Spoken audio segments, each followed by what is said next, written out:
मैं दिन हो या रात हो, चाहे किसान घर पर मिले या किसान खेतों में मिले, तो हम तमाम किसान भाइयों के पास जाते हैं और उन्हें समझाते हैं।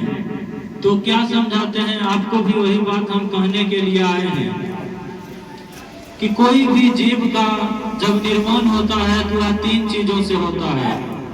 उस 3 चीजों में जो चीज चाहिए उसमें से स्थल है, वायु है, जल है।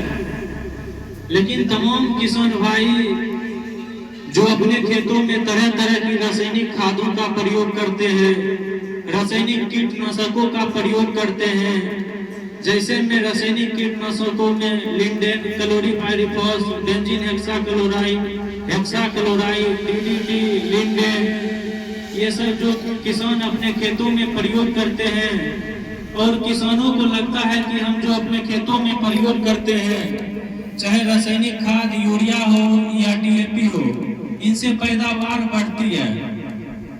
लेकिन तमाम किसान भाइयों को हम कहना चाहते हैं कि जो अपने खेतों में आप रासायनिक खाद डालते हैं उससे पैदावार कुछ पल के लिए बढ़ जाता है।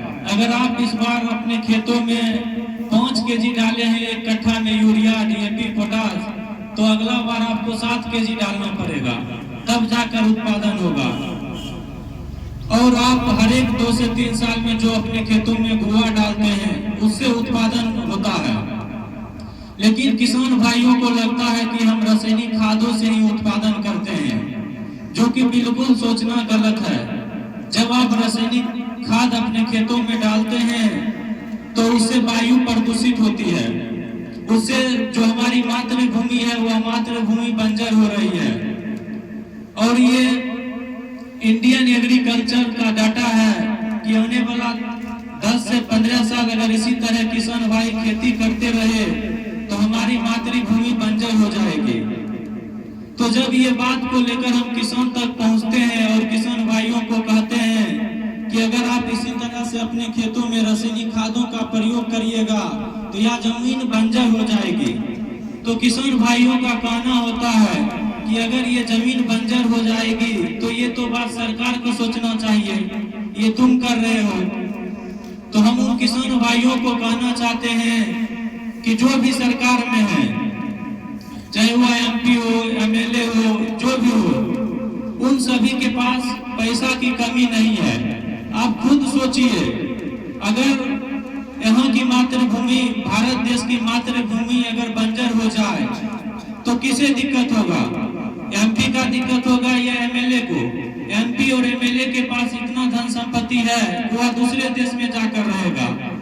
लेकिन हम और आप तमाम गरीबों को सोचना होगा कि जो हम अपने खेतों में रासायनिक खाद डालते हैं उससे बहुत सारी हानियां हैं, जिसमें से पहला हानि है कि जो आप अपने खेतों में डालते हैं रासायनिक खाद, और वही खाद से जब आप उत्पादन करते हैं अनाज को, क्योंकि आपको पता होगा कि कोई भी पेड़ पौधा स्वपोषी होती है और वह स्वपोषी पेड़ पौधा को बाहर से कुछ नहीं चाहिए, क्योंकि वह स्वयं पोषी है, वह अपना पोषण स्वयं प्राप्त कर सकती है।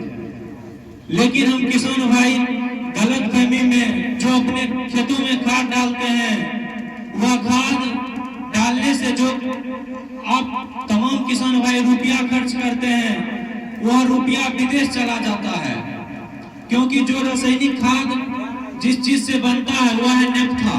क्योंकि हम जब किसान भाई को कहते हैं कि जो आप अपने खेतों में रासायनिक खाद डालते हैं, चाहे वह यूरिया हो, डीएपी हो, एनपीके हो, ये सभी का रुपया विदेश चला जाता है। तो बहुत सारे किसान भाई बोलते हैं कि मेरे ही जिला बेगूसराय में ही तो रासायनिक खाद बनता है। तो मेरे ही जिला बेगूसराय में रासायनिक खाद का निर्माण तो होता है, लेकिन खादों को बनाने के लिए जो रॉ मटेरियल चाहिए, जो कच्चा पदार्थ चाहिए, उसे कहा जाता है नेप्था। और नेप्था जो है वह पेट्रोलियम का बाय प्रोडक्ट है, जो इजराइल से, ईरान से या रूस से भारत देश में आता है।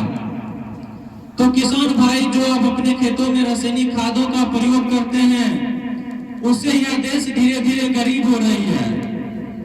और सरकार कहते हैं कि हम तमाम किसानों की आय को दोगुनी कर देंगे, तो जीवन में कोई भी सरकार सिर्फ किसानों को झुठला सकती है, सिर्फ किसानों को बोल सकती है कि हम आय को दुगुना कर देंगे। दुगुना कभी भी नहीं हो सकता है। अगर दुगुना होगा तो इसमें किसान भाई का ही योगदान रहेगा, क्योंकि अगर मान चलिए जो आप अपने खेतों में गेहूं